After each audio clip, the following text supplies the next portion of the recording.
Good morning to you all, respected moderator, President of KOIU, the Lord's Servant, Assistant Pastor, TBC, Mr. P.K. Thomas, Chairman, Tonjoy Village, guests of honor, senior citizens, dignitaries on the dais, my friend from Kohima and participant, press and media fraternity, ladies and gentlemen. It is an honor and privilege to stand before you today at this significant event, Langkai Orai, a celebration of sports, unity and culture pride. I give all glory to Almighty God for this time.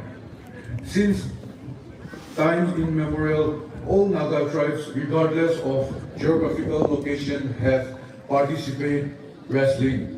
In the past, Naga wrestling was not only valued and revered as an indigenous sport, but also respected as a judgment.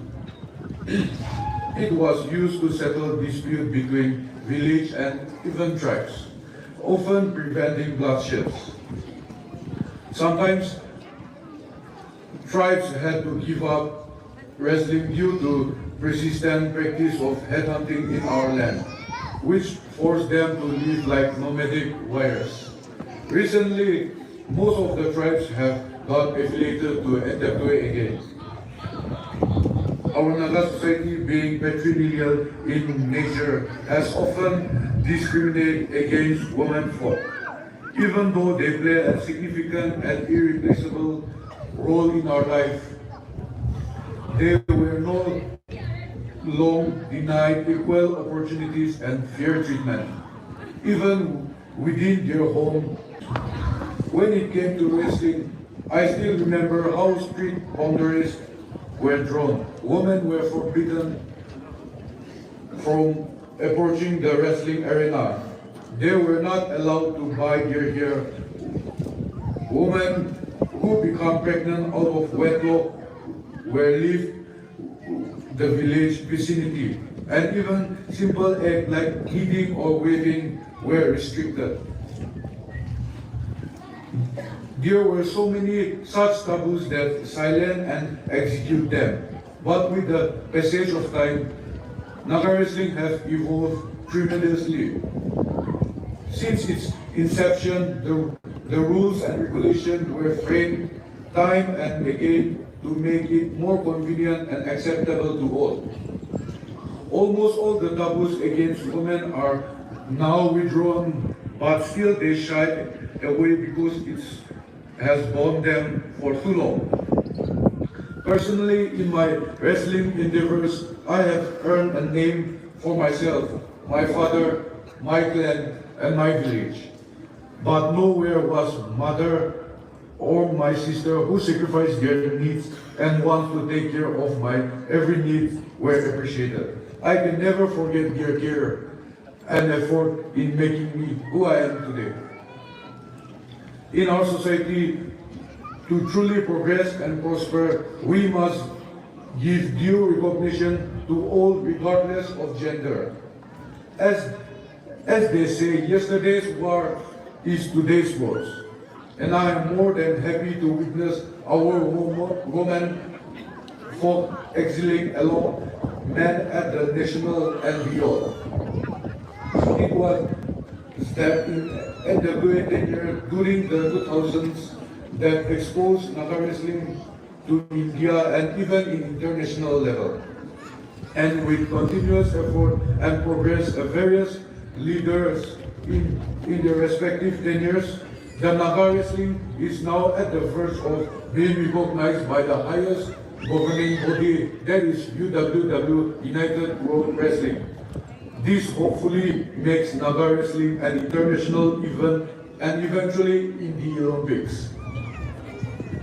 In the 1980s, one of the finest footballers once says, Naga wrestling is just an indigenous game and is not taking you beyond Malgate.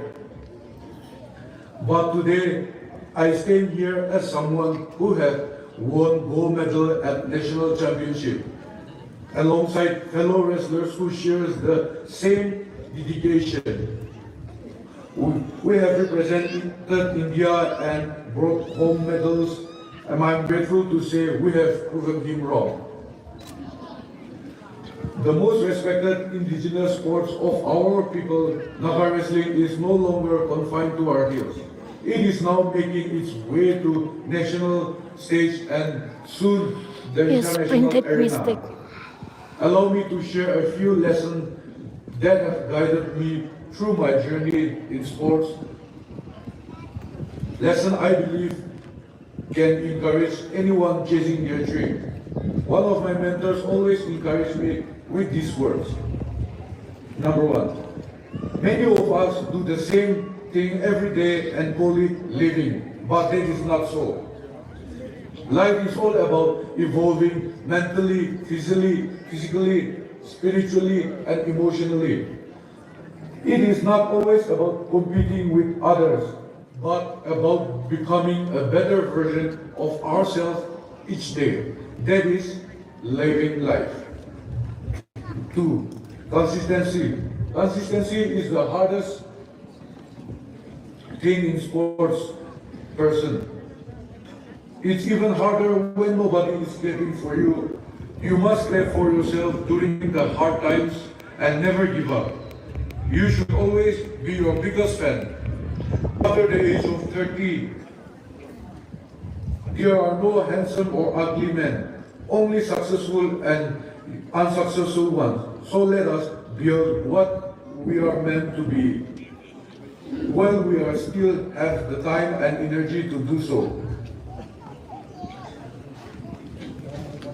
4. As the old saying goes, there is no rose without a thorn. In the same way, there is no trophies without hardship and sweat.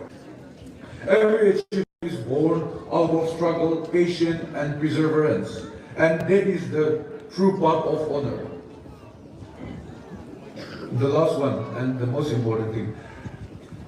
And let us never forget to give glory to Almighty God for His unwavering faithfulness in our moment of strength and in our season of struggle.